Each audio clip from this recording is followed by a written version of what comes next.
नमस्कार दोस्तों, हाल चाल भोजपुरी में एक बार फिर से आप सभी का स्वागत है। दोस्तों, trending star hit machine Khesari Lal Yadav ji का एक गाना आया था, डोली में गोली मार दें, जिसका राइटर थे पवन पांडे जी और खेसारी लाल यादव जी इस गाने को गाए थे, जो कि काफ़ी ज़्यादा हिट हुआ था। ये गाना हर चौक चौराहा पर लोग बजा रहे थे। उसके बाद डोली में गोली मार दें पार्ट 2 आया और पार्ट 2 भी काफ़ी ज़्यादा हिट हुआ। लेकिन अभी के डेट में देखा जाए तो पार्ट 3 आने वाला है।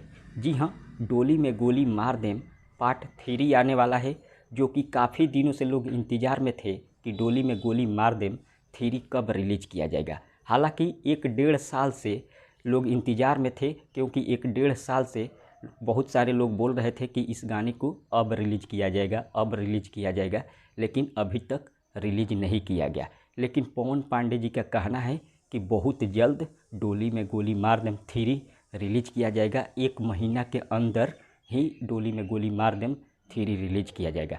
क्योंकि पहला गाना जो आया था डोली में गोली मार दें 1 पवन पांडे जी लिखे थे, डोली में गोली मार दें 2 भी पवन पांडे जी लिखे थे, और डोली में गोली मार दें 3 भी पवन पांडे जी लिख रहे हैं। और बहुत जल्द आप सभी को सुनने को मिलेगा, क्योंकि इसकी जानकारी खुद पवन पांडे जी दिए हैं। फिलहाल इतना ही, मिलते हैं अगले वीडियो में। धन्यवाद।